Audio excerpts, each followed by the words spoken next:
ሰላም ውድ ቤተሰቦቼ እንደምን አላችሁ? እንኳን ለጸሎተ ሐሙስ በሰላም አደረሳችሁ። ውድ ቤተሰቦቼ ሰሙነ ሕማማት እንዴት አለፈ? እንዴት እያሳለፋችሁ ትገኛላችሁ? እግዚአብሔር አምላካችን ስሙ የተመሰገነ ይሁን። ለጸሎተ ሐሙስ ለዛሬዋ ለተባረከችው ለተቀደሰችው ቀን ልዩ ለሆነችው ቀን በሰላም ያደረሰን አምላካችን ስሙ የተመሰገነ የተወደሰ ይሁን። ዛሬም እንደተለመደው አስተማሪ ቁም ነገር አዘል ትምህርቶችን ቪዲዮዎችን ይዤላችሁ ቀርቤያለሁ። እስከ ፕሮግራሙ ፍጻሜ ድረስ አብራችሁን ቆዩ። በቀጥታ ወደ ትምህርቶቻችን እንሄዳለን። ታዲያ ክርስቶስ አምላካችን ማቴዎስ 17 ቁጥር 20 ጀምሮ አንድ ታሪክ አለና ክርስቶስ አምላካችን ከደብረ ታቦር ሲወርድ ከተራራው አንድ ብላቴና ታሞ ነበርና አባቱ ይዞት መጣ። ወደ ደቀ መዛሙርቱ ማዳን አልቻሉም። በኋላ ወደ ክርስቶስ ወሰደው እና ጨረቃ እያየ ይጥለዋል አለ አባትየው። ይሄ በጣም ሰይጣን ምን ያህል ብልጥ እንደሆነ ተመልከት። ለምንድነው ጨረቃን እያየ ጨረቃ ሙሉ ስትሆን የሚጥለው? አሁን በዚህ ጉዳይ ይሄ ስለ ማግኔቲክ ፊልድ ምናምን የሚያወሩ ሰዎች አሉ። እሱ ለጊዜው ይቆይ፣ ይሄ ሙያ አይደለም። ግን ሰይጣን ይጠቀምበታል ይችን አጋጣሚ። እውነት ነው፣ እኛ ከምንም ነገር ጋር ግንኙነት ይኖረናል፣ ነፃ መሆን አንችልም። ይሄን አምናለሁ። ሆኖም ግን ጨረቃን ለማስመለክ ሲፈልግ ሰይጣን ለምንድነው ጨረቃ ሙሉ ስትሆን የሚጥለው ይሄ ልጃችን ተብሎ ደግሞ ለጨረቃ ሊሰዋ ማለት ነው አባትየውን ለማድረግ ጨረቃ በወጣች ቁጥር ይጥለዋል። አንዳንድ ጊዜ ወደ ባህር፣ ሌላ ጊዜ ወደ እሳት።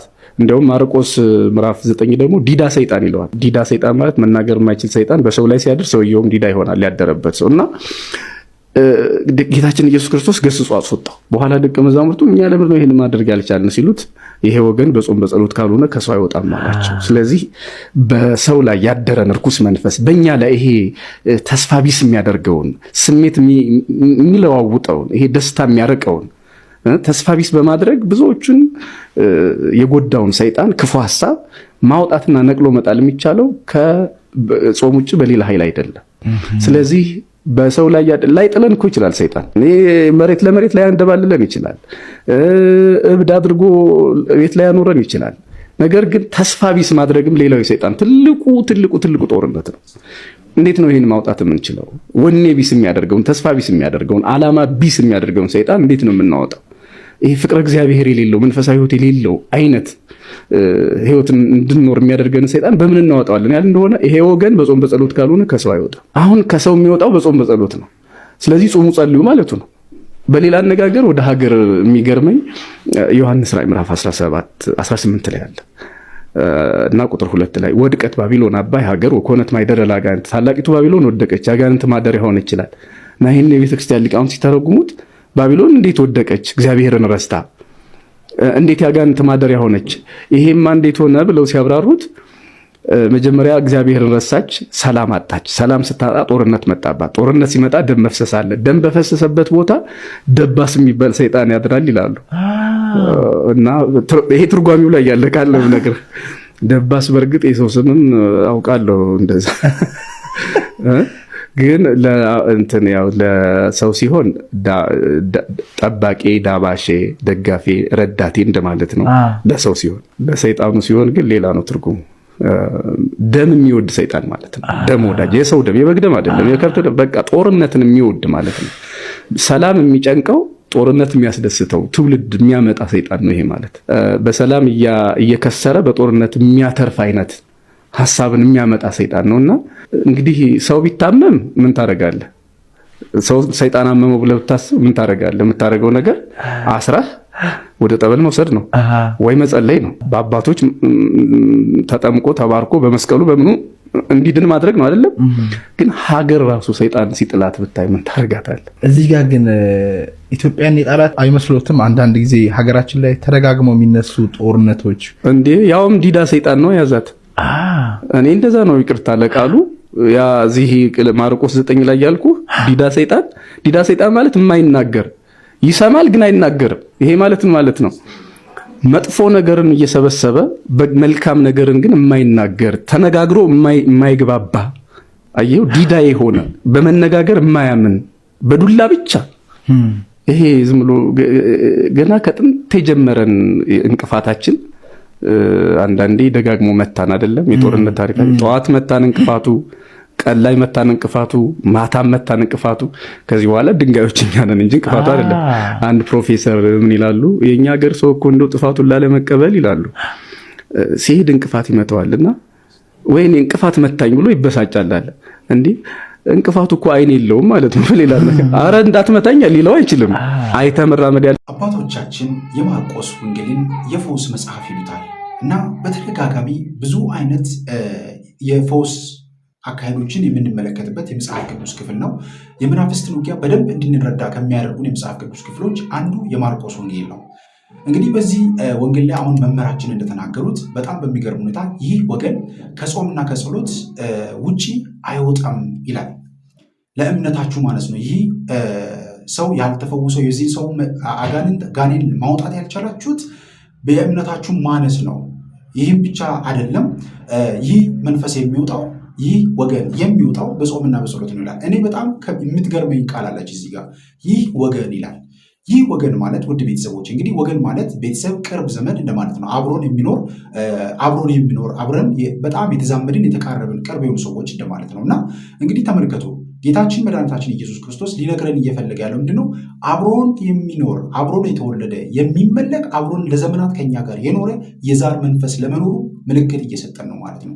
ይህ ወገን አለን እኮ ይህ ወገን አብሮን የተወለደ አብሮን ያደገ ከኛ በቤተሰቦቻችን ውስጥ ሲመለክ ሲገበር የነበረ መንፈስ ለመኖሩ ትልቅ ማሳያ ነው። ይህ ደግሞ ሊወጣ የሚችል በምንድን ነው አለ? በጾምና በጸሎት ብቻ ነው አለ። አስተውሉ ውድ ቤተሰቦቼ፣ በጾምና በጸሎት ብቻ የሚወጡ አጋንንቶች አሉ ማለት ነው። ለዚህ ነው አባቶቻችን በተደጋጋሚ ጾሙ፣ ጸልዩ ብለው የሚናገሩን ማለት ነው። ስንሰግድ የሚወጡ አጋንንቶች አሉ። ጸበል ስንጠመቅ የሚወጡ አጋንንቶች አሉ። ቅዱስ ቁርባን ስንቀበል የሚለቁ መናፍስቶች አሉ። ስለዚህ እያንዳንዳችን አቅማችን የፈቀደውን ያህል መንገዶችን ልንጓዝ ይገባል። በዚህ በክርስትና ሕይወት ውስጥ በተለይም በተግባራዊ ክርስትና ሕይወት ውስጥ ማለት ነው እና እግዚአብሔር አምላካችን በእውነት እንደዚህ አይነት ሊቃውንቶችን የሚያስተምሩ የሚያበረቱ አባቶችን ያብዛለን። በዕለተ ዓርብ ክርስቶስን ከተሳደቡ ሰዎች ሁሉ እኔ በጣም የሚገርሙኝ መንገድ ኃላፊዎች ናቸው። መንገድ ኃላፊዎች ማለት ኢየሩሳሌም ለገበያ መጥተው ዕቃ ገዝተው ሲወጡ ሰው ሁሉ ሲሰድበው ሲያዩ በማያውቁት ታሪክ ማለት ነው ተሳድበው ወደ ሀገራቸው ሄዱ ይላል። እነዚህ ሰዎች ክርስቶስ በምን ወንጀል እንደተያዘ በምን ምክንያት እንደተሰቀለ ምን አይነት ሰው እንደሆነ የሚያውቁት ነገር የለም። ግን ሰው ሁሉ ከሰደበው መቼስ ስድብ ቢገባው ነው ብለው ስድብ አዋጥተው እርግማን ጨምረው ራሳቸው ላይ ወደ ሀገራቸው ሄዱ ይላል። እነዚህ ሰዎች በእውነት ለመናገር ምንም በማያውቁ ጉዳይ ላይ ሰውን የሚሳደቡ ሰዎችን ይመስላሉ። በተለይ በሶሻል ሚዲያ ዘመን ሆነን ስናያቸው እነዚህን ሰዎች የምንመስል ሰዎች ብዙ ሳንሆን አንቀርም። በማናውቀው ጉዳይ የሆነ ሰው ተሰደበ ብለን ካሰብን ስድብ እናዋጣለን። ማጣራት ራሱ አያስፈልገንም። ምናልባትም በዕለተ ዓርብ ብንኖር ኖሮ ከነዚህ ሰዎች ጋር እንደመር ነበር። ብዙ ሰው የሰደበው ሰው፣ ብዙ ሰው የነቀፈው ሰው ምናልባት ንጹሕ ሊሆን ይችላል እንደ ክርስቶስ። በማናውቀው ጉዳይ ተሳድበን እርግማን በራሳችን መጨመር የለብንም። ስለዚህ በየትኛውም ሶሻል ሚዲያ ፕላትፎርም በየትኛውም አጋጣሚ ሰዎች ዱላ ሲወርድባቸው፣ ቀን ሲጎልባቸው አይተን ተደርበን የምንሳደብ ከሆነ በዕለተ ዓርብ ጌታን በማያውቁት የሰደቡትን ሰዎች እንመስላለን። ምናልባት ዝም ማለትም ሳይሻል አይቀርም አልፎ አልፎ እና ከዚህ ዕለት ተሳዳቢዎች ጋር ከመደመር ይጠብቃል። ይህ ለአዲስ ኪዳን ለኃጢአት ስርየት የሚፈስ ደሜ ነው ብሎ ሰጣቸው። ደሜ ነው ያላቸው፣ ደሜን ይመስላል አላላቸው። ደሜ ነው ያላቸው፣ የደሜ ወኪል ነው አላላቸው። የደሜ ሪፕሬዘንታቲቭ ነው አይደለም ያላቸው፣ ስጋዬ ደሜ ነው ያላቸው። ማን ነው ታዲያ የስጋው ምሳሌ ነው የደሙ ምሳሌ ነው ብሎ ሊከራከረን የሚችል? ደሜ ነው ያለ ያውም ለሐዲስ ኪዳን የኃጢአት ስርየት የሚፈሰው ደሜ ነው። ዓርብ የሚፈሰው እዩ፣ ሐሙስ ዓርብ ሆናለች። ምክንያቱም ያንን ደም ለውጦ ነው የሰጣቸው፣ አክብሮ ነው የሰጣቸው። ዓርብ ሐሙስ ዓርብ ሆነች። ደሞ ፈቀቅል አርጋችሁ ዓርብማ ዓርብ ነች። ደሙ ትኩስ ደሙ የፈሰሰበት ደግሞ ትንሽ ፈቀቅል አርጋችሁ ቅዱስ ጳውሎስ በአንደኛ ቆሮንቶስ መልእክት ምዕራፍ 10 ላይ የምንሰዋው የምናቀርበው የምንቆርሰው እንጀራ ከክርስቶስ ስጋ ጋር ህብረት ያለው አይደለምን? የምንባርከው ጽዋ ከክርስቶስ ደም ጋር አንድነት ያለው አይደለምን ይላል አንደኛ ቆሮንቶስ ምዕራፍ 10። አያችሁ፣ በቆሮንቶስ ምዕመናን ዘንድ የሚሰዉት መስዋዕት የሚያቀርቡት ቁርባን ከዚያ ከዕለተ ዓርቡ ጋር አንድ ነው። ዓርብ ያልኳችሁ እሱን ደግሞ ፈቀቅ ብለን ዛሬ እንምጣ። ልክ እንደዚሁ ልዩ ልዩ መስዋዕት የምንሰዋ አይደለንም፣ አንዱን የዕለተ ዓርቡን እንሰዋለን እንጂ ይላል ዮሐንስ አፈወርቅ። እዩ ምሳሌ የሚሆን መስዋዕት አይደለም የምንሰዋው፣ ከዕለተ ዓርቡ ጋር አንድ የሆነውን ነው የምንሰዋው። ይህን ሥጋ በበላችሁ ጊዜ ይህን ደም በጠጣችሁ ጊዜ ሞቱን ትናገራላችሁ የሚለን ዓርብ የልቡ ደስታ ቀን የሰርጉ ቀን ላይ ቆመን ነው። ዓርብ ቀን የሰርጋችን ቀን ሁል ጊዜ ዓርብ ነው ቤተ ክርስቲያን። ለዚህ ነው መኑ ዘርየ መራዌ ዘይጠብ ሥጋሁ በጊዜ ከብካቡ፣ በሰርጉ ጊዜ በልቡ ደስታ ቀን በሰርጉ ጊዜ በቀራንዮ ሥጋውን ቆርሶ ያበላል፣ ደሙን አፍሶ ያረካል። እንዲህ ያለ ሙሽራ ያየ ማን ነው ብላ ሁል ጊዜ የምትጮህ ለዚህ ነው። እንዲህ ያለ ሙሽራ አይታችኋል? በራሱ ሥጋ የደገሰ በራሱ ደም ያረካ እንዲህ ያለ ሙሽራ ዓለም አይታ ታውቃለች?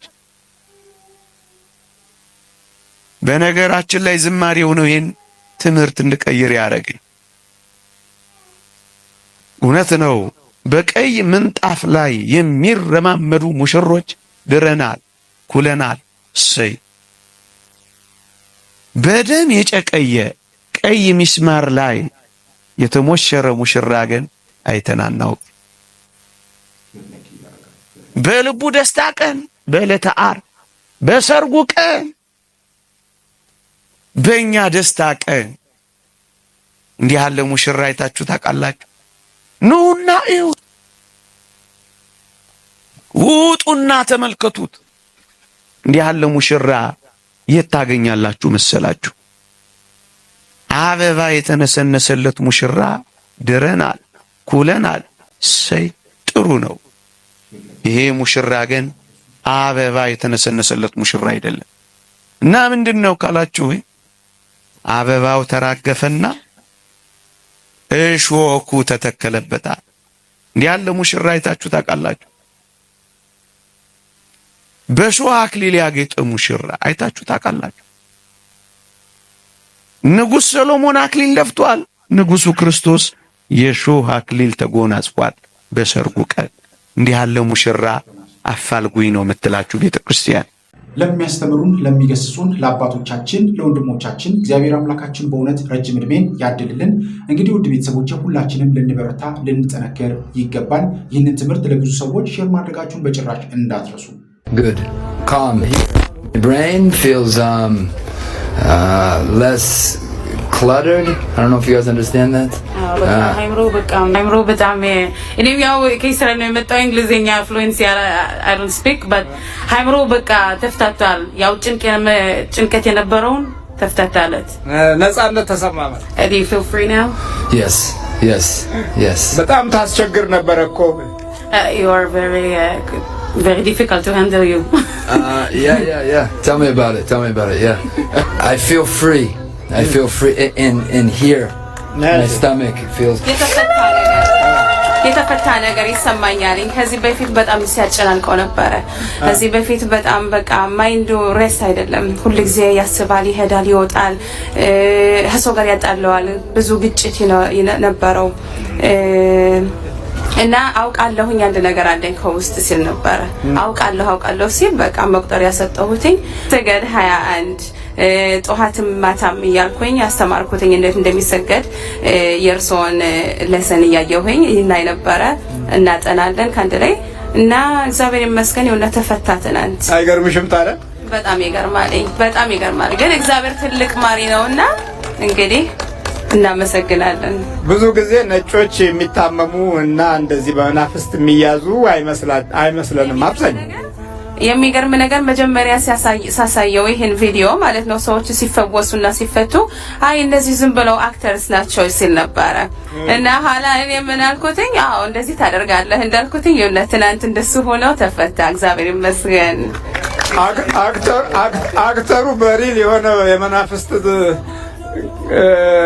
ድብድብ ተጋለጠ ማለት ነው ራሱ ላይ ታየ አክተር ሳይሆን እውነቱ ነው እውነት የሆነ እውነት ነው አዎ እግዚአብሔር ይመስገን አዳር እንዴት ነበር በተቀላላው እንዴት ነው የውስጥ ነፃነት እንዴት ነው ከውስጥም ከውጭም እይታም እንዴት ነው How do you feel after that? Did you sleep well?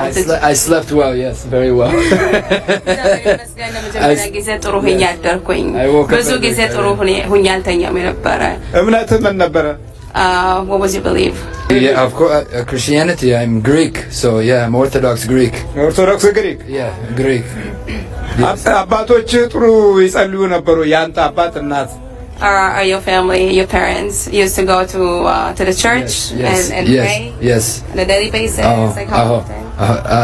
Every day. Yeah. የነሱ ነው አያችሁ የነሱ ነው ይሄኛው አብዛኛው የዚህ የነጩ ዓለም ከሉሲፌር ጋር የተገናኘ የህይወት ቁርኝት በጣም በሰፋበት ጊዜ ተወለደው ትውልድ አብዛኛው አምላክ የለውም እኔ አቴይስት ነኝ ነው የሚለው በብዛት አቴይስት ነኝ ነው የሚለው አምላክ የለም እኔ እንደዚህ አይነት ነገር የለም በቃ እኮ አለቀ በአካል የተገለጠ ዲያብሎስ ወደ መሆን ሲደርስ ግን በሰብአዊነት ደግሞ ከኛ ይሻላሉ አይገርማችሁ እምነት የላቸው በሰብአዊነት ከኛ ይሻላል አይሳደቡም ሰበብት አይነኩም እንደውም ያግዛሉ ስጋይ መኖርን በቅንነት ያዩታል ግን ነፍሳቸውንና አምላካቸውን ረስተዋል እኛ አምላክ አለን የምንለው እንሳደባለን እናምናለን የምንለው እንዲህ ነው ዲያብሎስ ያገላበጠን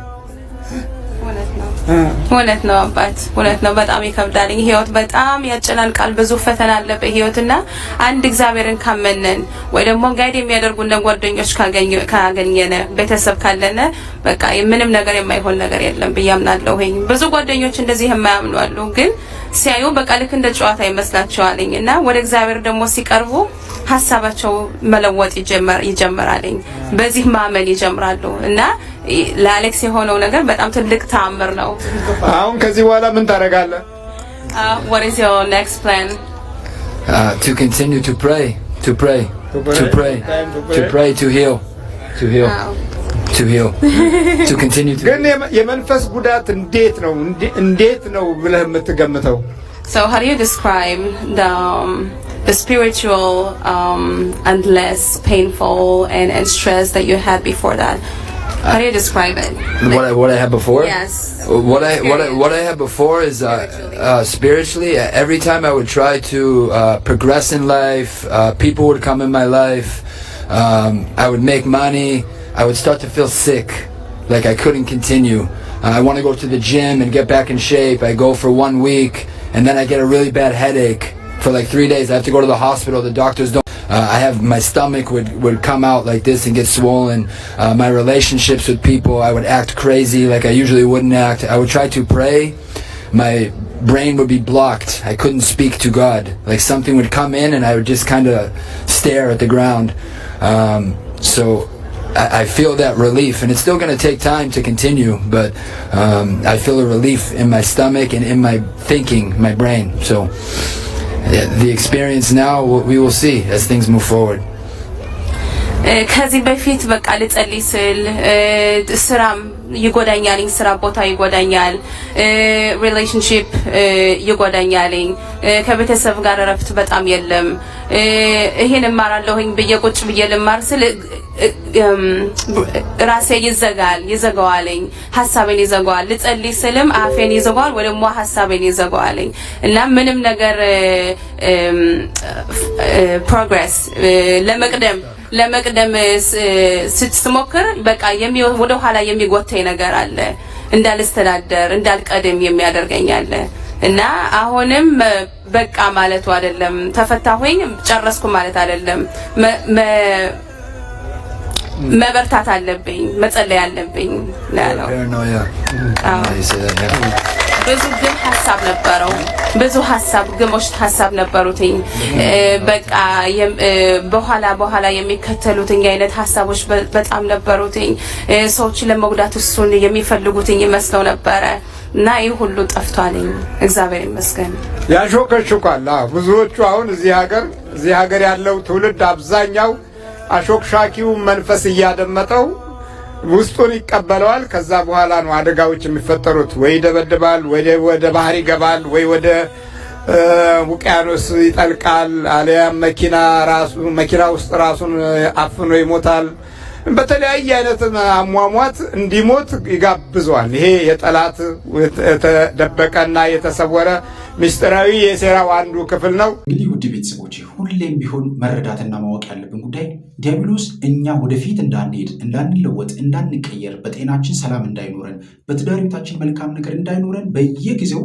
ወደፊት እንዳንሄድ ወደ ኋላ የሚጎትተን ማለት ነው ስለዚህ ይህንን መረዳት በደንብ ያስፈልጋል አስተውሉ ውድ ቤተሰቦች በዚህ በአምልኮተ እግዚአብሔር ወይም በመናፍስት ውጊያው መንገድ ውስጥ የምንጓዝ ሰዎች በየትኛውም አይነት ችግር ውስጥ ያለን በየትኛውም አይነት ፈተና ውስጥ ያለን ሰዎች መፍትሄው አንድና አንድ ብቻ ነው ወደ እግዚአብሔር መቅረብ ነው ወደ ክርስቶስ መቅረብ ነው በጸሎት በስግደት በመቁጠሪያ ራሳችንን እየፈተሽን በደንብ አድርገን በውስጣችን ያደፈጠውን መንፈስ መታገል አለብን አሁን ይህ ወንድማችን በፈረንጁ ዓለም በውጭ ሀገር እንግዲህ ይሄን ያህል ምስክርነት ይሰጡናል እኛ ሀገር ሲሆን ግን ብዙ አባቶች እንደዚህ አይነት አባቶችን ሲተቹ ሲነቅፉ የማይሆን ስም ሲሰጡ እንመለከታለን አስተውሉ ቤተሰቦች እኛ የገፋነው እኛ የናቅነው ሌላው ዓለም እየተጠቀመው ይገኛል እግዚአብሔር አምላካችን በእውነት ልቦና ይስጠን ለሁላችንም ስለዚህ ቤተክርስቲያን ብዙ አይነት እግዚአብሔር የሰጣቸው አባቶች በየቤተክርስቲያኑ ደጃፍ ላይ አሉ እንዳይጠቀሙ በጸጋቸው ሰው እኛን እንዳያገለግሉ በጸጋቸው ቤተክርስቲያን ውስጥ አገልግለው በረከት ለትውልዱ እንዳያስተላልፉ ብዙ አይነት እንቅፋቶች የሆኑት ቤተክርስቲያን ውስጥ የተቀመጡ ሰዎች ናቸው በማዕረግ በስልጣን ተቀምጠው ዛሬ ሌሎች አባቶችን ወንድሞቻችንን ከቤተክርስቲያን የሚያፈናቅሉ የሚገፉትን እየተመለከትን ነው እንግዲህ አባታችን እንደተመለከትነው ነው በዚህ የዛሬ አንድ ዓመት አካባቢ ላይ የተደረገ የፈውስ ፕሮግራም ነው ይህ ቪዲዮ ማለት ነውና እግዚአብሔር አምላካችን በእውነት ሁላችንን ይጠብቀን ወንድማችን የሚያሳያቸው የምናገራቸው ምልክቶች በሙሉ በእኛ በህይወታችን ውስጥ የምንመለከታቸው ነገሮች ናቸው አንድ ነገር ስናስብ አይሳካልንም ወደ ትዳር ወደ ጓደኝነት ስንሄድ ጓደኞቻችን አይሳኩልም ለምን ውስጣችን የተቀመጠው መንፈስ ወንዱን ሚስቱ ነኝ እያለ እንዲናገር ያደርጋል ውስጡ ያለው አይነ ጥላ ማለት ነው ሴቷንም ደግሞ ባሏ ነኝ እያለ ይናገራል ስለዚህ ትዳርና ጓደኝነትን በጭራሽ አንፈልግም ያስጠላናል ማለት ነውና አድፍጦ ዘግቶ ይቀመጣል ይህንን በደንብ መረዳትና ማወቅ ከሁላችንም ይጠበቃል ውድ ቤተሰቦች እስኪ 13ቱ ሕማማተ መስቀልና 5ቱ ቅንዋተ መስቀል የሚባሉት የትኞቹ ናቸው የሚለውን እንመልከት አንደኛው በብረት ሐብል ወይም በሰንሰለት የኋሊት ወይም የፊጥኝ መታሰሩ ነው ይህም መጋፊያው ማለትም ከወደ ኋላው ያለውን የትከሻው አጥንት ብራኳው እስኪገጥም ድረስ ነው የታሰረው ሁለተኛው በጡጫ በቡኛ በቡጢ አፍንጫው ደም በደም እስኪሆን ድረስ አፍንጫውን መመታቱንና አናቱን መኮርኮሙ ነው ሶስተኛው 65 ጊዜ ከግንድ ጋራ ወይም ከምሰሶ ጋራ መጋጨቱ ነው አራተኛው ፊቱን በጥፊ መመታቱ ፊቱ ላይ ምራቅ መተፋቱና 120 ጊዜ በድንጋይ ፊቱን መመታቱ ነው አምስተኛው 365 ጊዜ በዱላ በዘንግ አናትና መላ አካላቱ መደብደቡ ነው ጌታችን አንድ ጊዜ የተመታበት ዱላ ብቻ አንድ ሰው ወዲያው ይገርላል እነሱ ግን 365 ጊዜ ነው በዱላ የደበደቡት አናቱን በዘንግ የመቱት ስድስተኛው ጺሙን መነጨቱ ነው ይህም 80 ጊዜ እየተፈራረቁ ጺሙን ነጭተውታል ሰባተኛው ስጋው እስኪበጣጠስ ደሙ እስኪፈስ ድረስ 6666 ጊዜ መገረፉ ነው ጌታችን የተገረፈበት ጅራፍ ወይም ጠፈር ጫፉ ላይ ድቡልቡል ብረት ሆኖ ዙሪያውን እንደ ሚስማር እሾካማ ብረት ያለው ነው በሱ ነው የገረፉት አንዴ በዛ ሲገርፉት የብረት አሎሎ የመሰለው እሾሃማው ብረት ወደ ስጋ ውስጥ በመግባት ስጋውን ቦጭቆት ይዞት በመውጣት ደሙን በማዝራት ክፉኛ ይጎዳው ነበር ስምንተኛው የሾክ አክሊል በራሱ ላይ የደፉበት ወይም ያቀዳጁት ነው ይህንንም አንጥረኛ ጋራ በትእዛዝ አሰርተው ዙሪያውን አናትን በስቶ የሚገባ የብረት ወረንጦ አድርገውበት ነው የጌታ ራስ ላይ ያስቀመጡት ዘጠነኛው በምድር ላይ 136 ጊዜ መውደቁ ወይም በአፍጢሙ መደፋቱ ነው። አይሁድ ጌታችንን ከፊትና ከኋላ ከግራና ከቀኝ አስረው የፊተኞቹ ሲጎትቱት የኋለኞቹ ይለቁታል፣ የኋለኞቹ ሲስቡት የፊተኞቹ ይለቁታል። እንዲህ እያደረጉ ነው መሬት ላይ የጣሉት። አስረኛው በእግረ አይሁድ መረገጡ ነው። ጌታችን በልቡ ወይም በደረቱ መሬት ላይ ሲወድቅ በጀርባው ይረማመዱበታል። በጀርባው ሲወድቅ በልቡ ወይም ደግሞ በደረቱ ላይ ይረማመዱበት ነበረ። 11ኛው መራራ ሐሞትና ሆምጣጤ መጠጣቱ ነው። መራራ ሐሞት የተባለው ጉሮሮ የሚሰነጥቅ ከርቤ የተቀላቀለበት ነው። ሆምጣጤ ደግሞ የቆየና የሚመር የኮመጠጠ የሚያሰክር የወይን ጠጅ ነው። ከርቤ የተቀላቀለውን መራራ ሐሞት ላይ ሆምጣጤውን ጨምረው በሰፍነግ አጠጡት። ሰፍነግ ማለት መራራውን ሐሞትና ሆምጣጤውን የጨመሩበት ዕቃ ነው። አይሁድ ክፎች ስለሆኑ ጌታችንን ጥሩ የሆነ የወይን ጠጅ ያጠጣ ነው እንደሆነ የችንካሩ መከራ ሕማም ስቃይ አይሰማውም። በዚህም ያለ ጻር ያለ ጋር ያለ ስቃይ ይሞታል ብለው በክፋት አስበው የወይን ጠጅ አላጠጡትም። 12ኛው መስቀሉን ተሸክሞ መንገላታቱ ነው። ይህም ከጲላጦስ አደባባይ ወይም ከሊቶስጥራ እስከ ጎልጎታ ወይም እስከ ቀራንዮ ያለው ነው። 13ኛው በመስቀል መሰቀሉ ነው። እነዚህ በዝርዝር የነገርኳችሁ ጌታችን የተቀበላቸው 13ቱ ሕማማተ መስቀል ናቸው። ስለዚህ በሰሙነ ሕማማት ስንሰግድ እነዚህን 13ቱን ሕማማተ መስቀልና 5ቱን ቅንዋተ መስቀል እያሰብን መስገድ አለብን። ቅዱስ ጳውሎስ በፊልጵስዩስ መልእክቱ በምዕራፍ 3 ቁጥር 10 እስከ 11 ላይ በመከራውም እንድካፈል ቢሆንልኝ በሞቱ እንድመስለው እመኛለሁ በማለት ተናግሯል። ስለዚህ የሕማሙ የመከራው ተካፋይ የምንሆነው ሕማሙን መከራውን ስናስብና እያሰብን ስንሰግድ ነው። 5ቱ ቅንዋተ መስቀል የሚባሉት ደግሞ እነሱም ሳዶር፣ አላዶር፣ ዳናት፣ አዴራ፣ ሮዳስ ናቸው። ጌታችን በእነዚህ የብረት ችንካሮች ተቸንክሯል። ይህም ሳዶር በተባለው የብረት ችንካር ቀኝ እጁን፣ አላዶር በተባለው ግራ እጁን፣ አዴራ በተባለው መሐል ልቡን፣ ዳናት በተባለው ሁለት እግሩን አንድ ላይ፣ ሮዳስ በተባለው መሐል ደረቱን የተቸነከረው። እነዚህ የብረት ችንካሮች ቁመታቸው ክንድ ከስንዝር የሚያክሉ ሲሆኑ ከስጋና ከአጥንቱ አልፈው ሰውነቱን ጥሰው የተሰቀለበትን መስቀል በስተው እያንዳንዳቸው ጌታችንን ከመስቀሉ ጋር አጣብቀውት ነበረ። ስልክ ላይ ወደ መጎርጎር፣ ሜሴጅ ወደ ማየት፣ ማን የደወለልህ፣ ማናት፣ ማን ነው ወደ መባባል ይገባሉ ማለት ነው። እዚህ ደረሰ ማለት ትዳሩ ሁሌ የሚኖረው በምንድነው ማለት ነው? በዘበኛ ነው ማለት ነው። በዘበኛ የሚኖር ትዳር ደግሞ ትዳር ሊሆን አይችልም። ዘበኛው ሲሞት ምን ይሆናል? ነገሩ ያልቃል። አያችሁ፣ በዘበኛ ትዳር አይወድም። ሚስትህን ስልክ አይተህ ባልሽን ስልክ አይተሽ በቃ የሴት ድምጽ በሰማሽ ቁጥር ቀንተሽ አትልቂም። አንቺ ታማኝ ሆኚ። ድርሻሽ መታመን ነው፣ ቅናት አይደለም ድርሻሽ። በቃ ለባልሽ ታማኝ ነሽ፣ አዎ ካልሽ መዳኛሽ ይሄ ነው። እሱን የመጠበቅ እሱን የማስቀናት እንደገና ወይ በሱ የመቅናት አይደለም። በቅናት ምንም አይነት የመዳን መንገድ አይመጣም። ጥላቻ ብቻ ነው እየበዛው የሚመጣው። ቅናት ጥላቻን ይወልዳል። ጥላቻ ደግሞ ግድያን ነው የሚወልደው። መፋታትን፣ መለያየትን ይወልዳል ማለት ነው። ስለዚህ ውስጥ ፈተና ምን ያህል እንዳደጋያችሁ። አሁን ደግሞ በተለይ ከተማ ቤቴው ትውልድ በዚህ የተፈተነ ነው። ዘመናዊነቱ በራሱ ይፈትነዋል። በቃ ይሄን መሰናክል ማለፍ በክርስትና አብሮ በመቁራው ተመልከቱ፣ በመሰለ ወደ ህይወት በመቅረብ ይሄ ነው ትዳርን የሚያጸናው። ስጋና ደምን መቀበል። አንገትሽ ላይ ገመድ ቢገባ እንኳ ከባልሽ ውጭ ለሌላ ጨነሽን እንዳትገልጪ ማሳመን አለብሽ ለራስሽ። ይሄ ነው በቃ ክርስቲያን ማለት ይሄ ነው። ይሄ ነው ትዳር ማለት ለማዳን የሚያበቃው። አያችሁ። ስለዚህ ውስጣዊ የጥላቻ መንፈስ አደገኛ ነው። በተለይ ከተማ ነዋሪው ማህበረሰብ ቅድመ ጋብቻ ብዙ መልከስከስን ይለምድና ድህረ ጋብቻ ብዙ ፈተና ውስጥ ይገባል። አያችሁ፣ ይሄም ነው አሁን ትልቁ ፈተና። አንዳንድ ጊዜ የምናገባው ይሁን የማናገባው ሴቶች ይሄን አይረዱትም። የሚያገባው ይሁን የሚያገባት ይሁን የማያገባት ሳይረዳ ዝም ብሎ ፍቅር በሚል ቅዠት ውስጥ ይኖርና ሳይታወቅ እሷ ለሌላ ትዳራለች፣ እሱ ለሌላ ይሆናል። ከዛ በኋላ በዛ መካከል ላይ ምን አይነት መሰናክል ይመጣል? ህሊናው አልጠፋ ይላል። ያ የቀደመ ህሊና ማለት ነው። በዚህ የመፈተን ስሜት ውስጥ ይገባል። ይሄ በጣም አደገኛ ነው። ይሄ በጸሎት በተጋድሎ ማስወገድ መድኃኒቱ ይሄ ነው። በስጋና በደም ማስወገድ፣ በክርስቶስ ስጋና ደም በክቡሩ መክበር በቅዱሱ መቀደስ ያስፈልጋል ማለት ነው።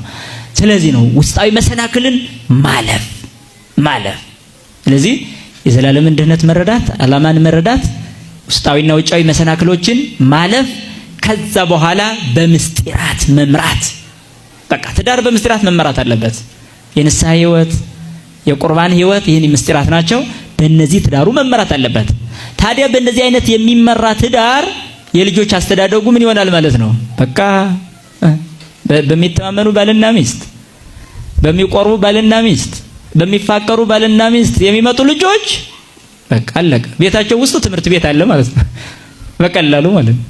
የእናታቸውን የፊት ፈገግታ ይመለከታሉ። የአባታቸውን ለእናታቸው የሚሰጠውን ፍቅር ያያሉ። ይሄን እያዩ በዛሬው ቆይታችን እንግዲህ እነዚህንና መሰል ጉዳዮችን ለመዳሰስ ለማየት ሞክረናል።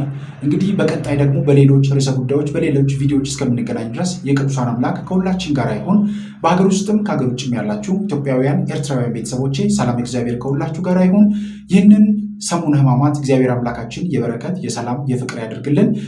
በረከት የምናገኝበት፣ ሰላም የምናገኝበት፣ ደስታን የምናገኝበት እንዲሁም ደግሞ በቅዱስ ቁርባን ታትመን የዘላለምን ሕይወት የምናገኝበት የጠላታችን የዲያብሎስን ዓላማውን እቅዱን የምናፈርስበት እግዚአብሔር አምላካችን ያደርግልን። የትንሣኤውን ብርሃን በሰላም ያሳየን። እግዚአብሔር አምላካችን ሁላችሁንም ይባርካችሁ። በያላችሁበት ሰላማችሁ ይብዛልኝ። ይቆየን። አሜን።